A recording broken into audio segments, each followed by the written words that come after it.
Hello there, welcome back to the new lecture. So in this lecture, we are going to discuss about the basics of quantity surveying. So after the end of this lecture, you would be able to understand the definition and key concept of quantity surveyor. Then we'll discuss the unit of measurement and standards. So let's start. So here, let's see the definitions of quantity surveyor and some key concept. So what do you understand by quantity surveyor? Remember here, a quantity surveyor, in short you can say QS, also known as a cost consultant or cost manager in some reason, which plays a crucial role in the construction industries. So quantity surveyor is what? It is a professional who is specialized in the measurement and management of construction project cost. Okay. So they are involved in various stages of a project from initial cost estimation to final account settlement. So its roles and responsibility is to estimating and managing cost related to construction projects, including material, labor and other expenses. Okay. Now the next definition which we have to discuss here is a bill of quantities, in short BOQ. So what is this? See, try to understand. A bill of quantity is a detailed document prepared by a quantity surveyor that lists and quantifies all the materials, labors and other resources required for a construction project. It forms the basics for tendering, cost estimation and valuation during construction.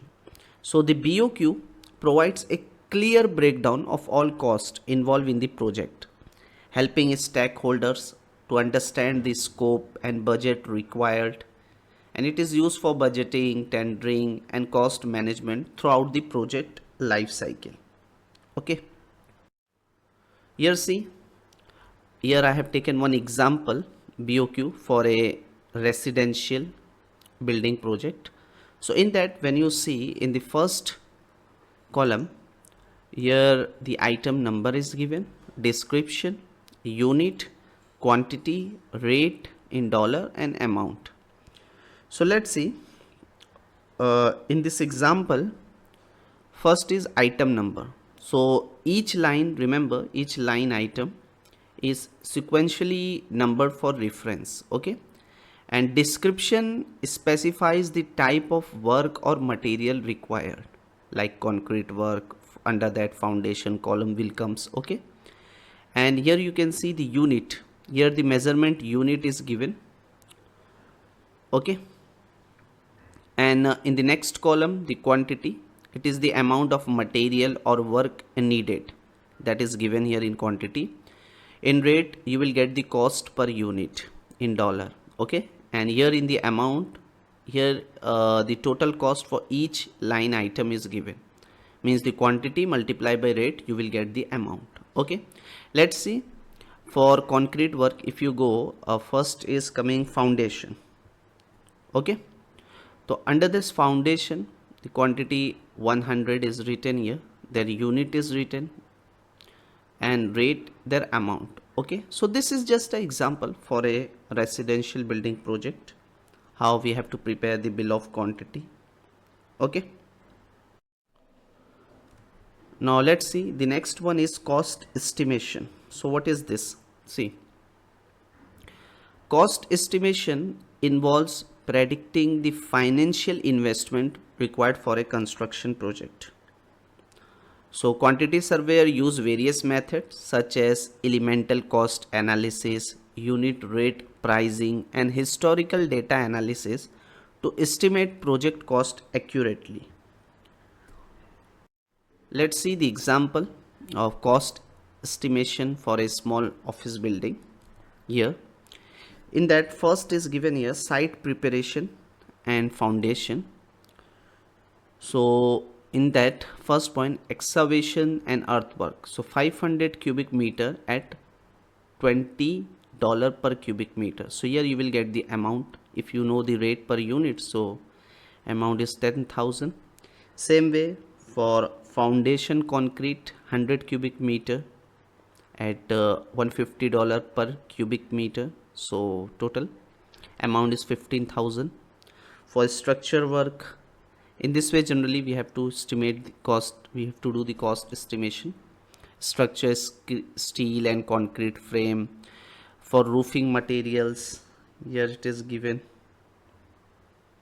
Okay, so you can see the structure work cost for the main structure element like steel, concrete and roofing materials. Okay, then masonry and finishes. Here we have a cost for external walls, interior finishes and flooring. Then next it will come mechanical and electrical. So the cost for electrical wiring, fixtures, that is given here. HVAC installation and plumbing services, their cost is given. Here's some miscellaneous, some additional cost such as permits, fees and a contingency to cover unexpected expenses. Okay, so the total estimated cost here we have got how much? 1,88,700. Okay, so this example illustrate. So now the next definition which we have to discuss here is procurement. So what is this? See, procurement refers to the process of acquiring goods, services or works from a construction project. Okay, so quantity surveyors are involved in selecting contractors and suppliers, obtaining bids, negotiating contracts and managing the procurement process to ensure value for money. So effective procurement management ensure that the necessary resources are acquired at the right time, cost and quality to support the construction project's successful completion within budget and schedule constraint. Okay, let's see. The next one is cost control. Here cost control is what? Cost control is the process of monitoring and managing project cost to ensure that they remains within the budget. Okay, so quantity surveyor track expenditure, analyze cost variation, implement cost saving measures and provide regular cost report to stakeholder. So by actively implementing these cost control measures, quantity surveyor and project managers can minimize financial risk, okay, and maintain budgetary discipline and ensure the successful completion of construction project within financial constraint. Okay, so now the next one is valuation. Valuation is what? Valuation involves assessing the value of work done by contractors and subcontractors during construction. Okay, so here remember it is a crucial for various purposes such as securing financing, determining insurance coverage or estimating market value. So quantity surveyor conduct interim valuation and final account to determine the amount payable to contractors based on the progress of work and compliance with contract terms. So now let us consider a scenario where a residential property is under construction. Okay, so in that, see what is the current stage? It is given here. The property is 70%, let's say, complete. Okay, with foundation, framing and roofing completed. Estimated cost to complete. So based on the BOQ, bill of quantity and construction progress, the estimated remaining cost is $2 lakh. Okay, so valuation calculation. See how to do the valuation calculation. First is cost. So we have a different method. Okay, remember we have a different valuation method like cost approach, sales comparison approach, income approach. So first here, see the cost approach. What is given here? The total construction cost incurred to date are $3 lakh. Okay, and estimated remaining cost are $2 lakh.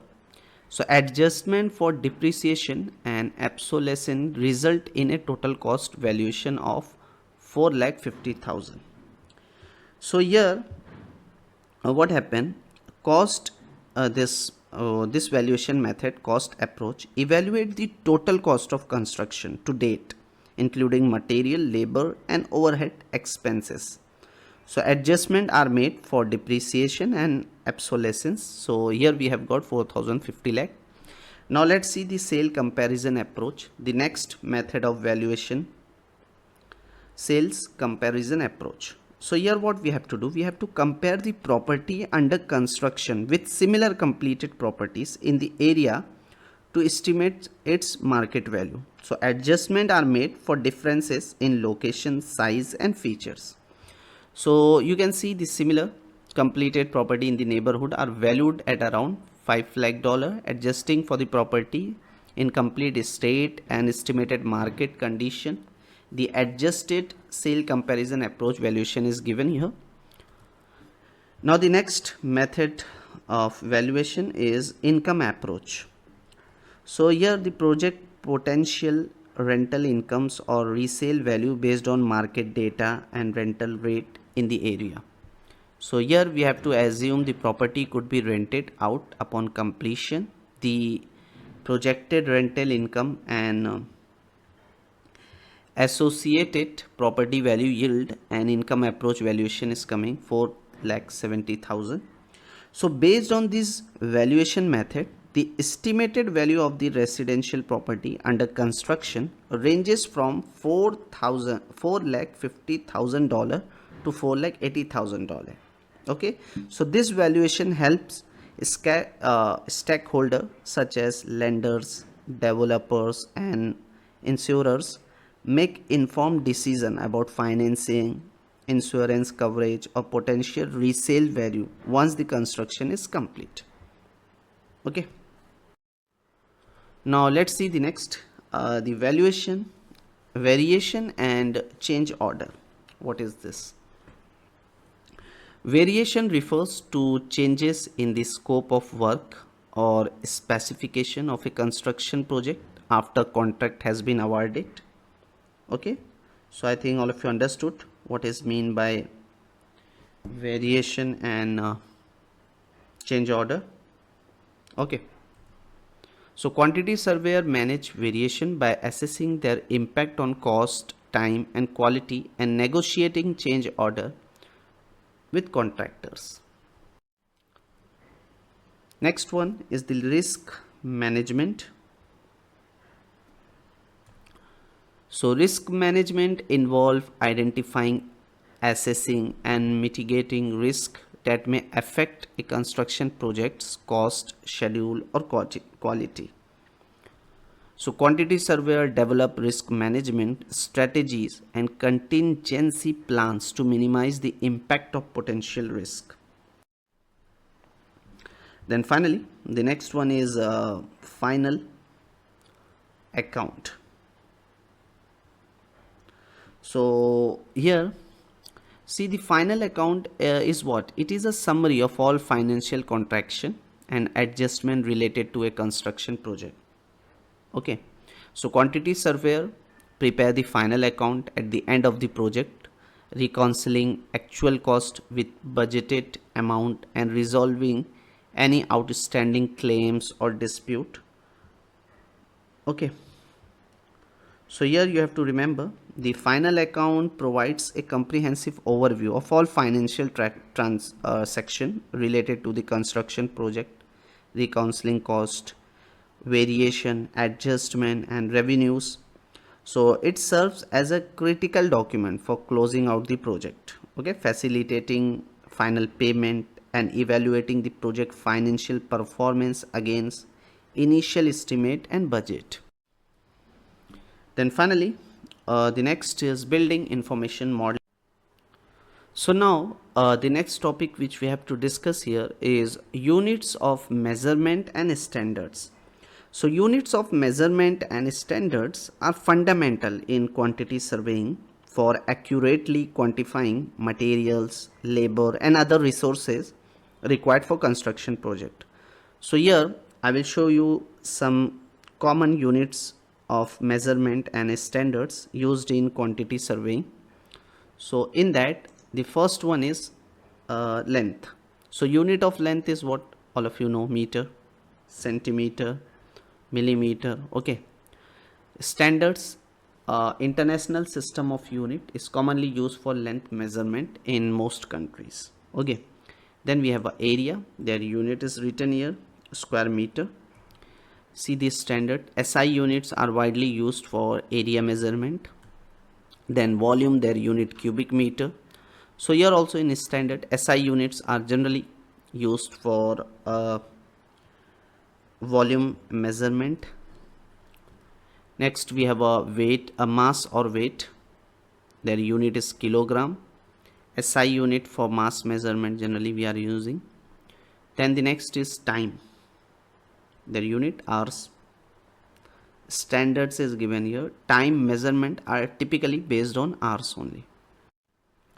Now the next one is currency. Their unit is given.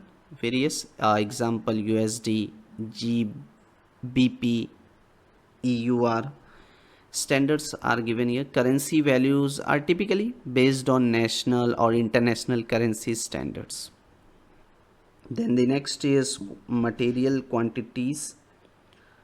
So the quantities of material are measured based on their respective unit. Example, cubic meter for concrete, square meter for roofing materials. Okay. And some standards is given here. National and international standards may apply to specific material. Example, American Society of Testing Material, ASTM, for construction material. Generally we are using this standards. Okay. Next one is labor. So under unit C, the labor quantities are often measured in man hours or person days. And which type of standards generally we are using? So labor productivity rates may be based on industry standards or historical data from similar project. Then the next is energy. Their unit is given here, kilowatt hours. Standard SI units are commonly used for energy measurement. Okay. Now the next is cost. So remember, the standard cost in construction refers to the established benchmarks or average cost for material, labor and equipment. So this cost can vary based on location, market conditions and project specifics. So here you can see the unit of cost is given currency. So currency values are based on national or international currency standards. Okay. Next is codes and standards. So let's see this one. This construction codes and standards ensure safety, quality and compliance with regulation. So these can vary by country or region. Okay, but typically include like international building code that I will discuss. Here see the various codes and standards may apply to construction project, including building codes, engineering standards and material specification. Example includes building code, for example international building code, national building codes. Okay. Then structural engineering standards, example Euro codes, American Society of Civil Engineers standards. Then for material specification, which type of standards we are using? ASTM, American Society of Testing Material, international standard for the construction of material generally we are using. Okay.